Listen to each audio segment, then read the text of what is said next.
இன்றைக்கு பொது காலத்தின் முதல் வாரம் ஜனவரி மாதம் சனிக்கிழமை 18ஆம் தேதி. இன்று தேவன் நமக்கு தரும் ஜீவ நீர் ஊற்றான இறை வார்த்தைகள் புனித மார்க் எழுதிய நற்செய்தி இயல் 2 இறை வார்த்தைகள் 13 17 முடிய. இயேசு மீண்டும் கடலோரம் சென்றார்.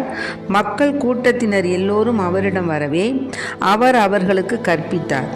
பின்பு அங்கிருந்து அவர் சென்றபோது அல்பேயுவின் மகன் லேவி சுங்கச்சாவடியில் அமர்ந்திருந்ததை கண்டார். அவரிடம், என்னை பின்பற்றி வா என்றார். அவரும் எழுந்து இயேசுவை பின்பற்றி சென்றார். பின்பு அவருடைய வீட்டில் பந்தி அமர்ந்திருந்த போது வரி தண்டுபவர்கள், பாவிகள் ஆகிய பலர் இயேசுவோடும் அவருடைய சீடரோடும் விருந்துண்டனர். ஏனெனில் இவர்களுள் பலர் இயேசுவை பின்பற்றியவர்கள்.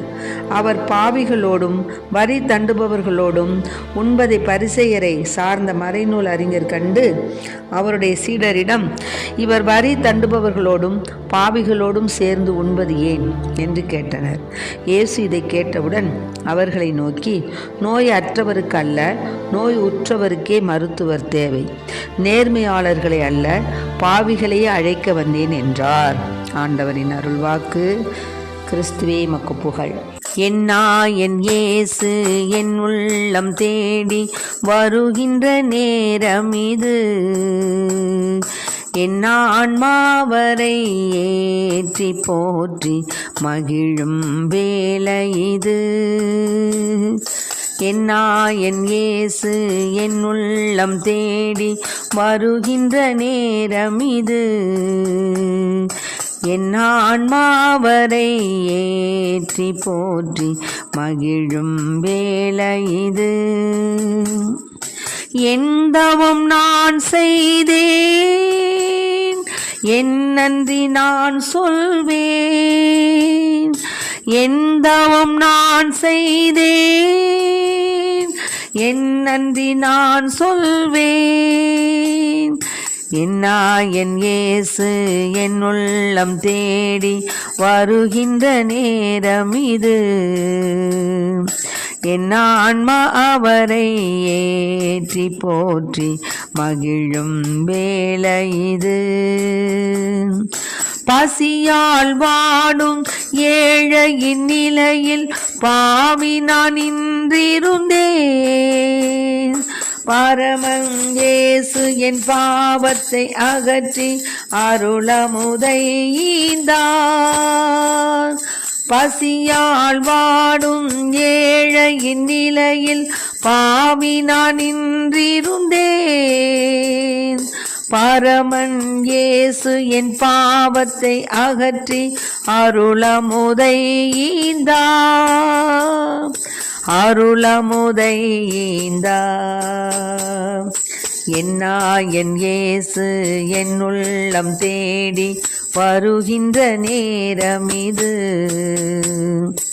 என் ஆன்மா அவரை ஏற்றி போற்றி மகிழும் வேளை இது. என்று நம் தேவன் தரும் ஜீவ நீர் ஊற்றான இறை வார்த்தைகளை கேட்டோம்.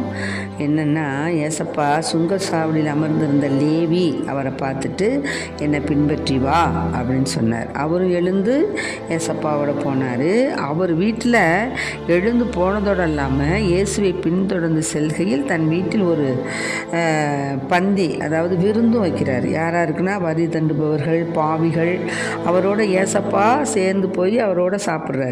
அப்போ அவருடைய சீடர்களும் விருந்து சாப்பிட்றாங்க. அப்போது இதை பார்த்து அந்த பாவிகளோடு வரி தண்டுபவர்களோடு உண்பதை பரிசேயரை சார்ந்த மறைநூல் அறிஞர் பார்த்துட்டு, இது என்ன இப்படி மோசமாக இருக்குது, இவர் இப்படி பண்ணுறாரு, இந்த பாவிகளோடையெல்லாம் இப்படி தங்கி சாப்பிட்றாரு, வரி தண்டுபவர்களோடையெல்லாம் சாப்பிட்றாரு, அவங்கெல்லாம் நம்மளோடையும் அவங்களையும் கம்பேர் பண்ணவே முடியாது, அவங்க தனி நம்ம தனி, இந்த மாதிரி செய்கிறாரு, அவங்களெல்லாம் கூப்பிட்டு செய்கிறாரு, பேசுகிறாரு, சாப்பிட்றாரு அப்படின்னு சொல்லிட்டு அவங்க அதை பற்றி அதை கேட்குறாங்க. அப்போ அவர் சொல்கிறாரு, ஏசப்பா, அதாவது அவருடைய அந்த தேவனுடைய ஜீவ நீர் ஊற்றான இறை வார்த்தை என்ன தெரியுங்களா? அதாவது அந்த லேவி என்ன செய்கிறான், தான் மனம் மாறிவிட்டேன் என்பதை எடுத்து சொல்லும் விதமாக விருந்தொன்று படைக்கிறான். பாவத்தில் கிடைக்கின்ற ஒவ்வொருவரும் திருந்தி வாழ்வதற்கு இறைவன் நமக்கு பல வாய்ப்புகள் தர்றார். அந்த வாய்ப்பை நம்ம என்ன செய்யணும்? பயன்படுத்தி ஆண்டவரிடம் திரும்பி வருவோம். அதன் வழியாக இறை அருளை நிறைவாக பெறுவோம். அதுதான் இன்று தேவன் நமக்கு தரும் ஜீவநீர் ஊற்றான இறை வார்த்தைகள். இறைவன் நம்முடைய பாவத்திலிருந்து நம்மை மீட்பதற்கு பல வாய்ப்புகள் தர்றாரு. அதை நல்ல முறையில் பயன்படுத்தி கொண்டு ஆண்டவரிடம் திரும்பி வருவோம். அதன் வழியாக இறை அருளை நிறைவாய் பெறுவோம். அதுவே இன்று தேவன் நமக்கு தரும் ஜீவநீர் ஊற்றான இறை வார்த்தைகள். ஆமென்.